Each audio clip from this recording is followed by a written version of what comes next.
ભગવાનના મંદિરો પણ હવે સુરક્ષિત નથી। નવસારીના ઇટાળવા ગામમાં ઐતિહાસિક ત્રિલોકેશ્વર મહાદેવ મંદિરમાં કબજા બાબતે આજે ટ્રસ્ટી લોકોએ નવસારીના ડીવાયએસપી પાસે આવવું પડ્યું હતું।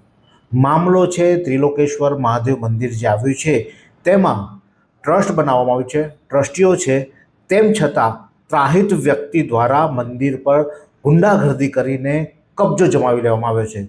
મંદિરનું તાળું તોડી દેવામાં આવ્યું, દાનપેટીનું તાળું તોડી દેવામાં આવ્યું, કબજો જમાવી દેવામાં આવ્યો। પોલીસને વારંવાર અરજીઓ કરવા છતાં કોઈ કાર્યવાહી ન થઈ ત્યારે થાકીને ટ્રસ્ટીઓ દ્વારા આજે નવસારીના ડીવાયએસપી એસ.કે. રાયને મળ્યા હતા અને તેમને આવેદન આપ્યું છે અને આ અંગે ઘટતું કરવા માટે ખાસ આજીજી કરી છે।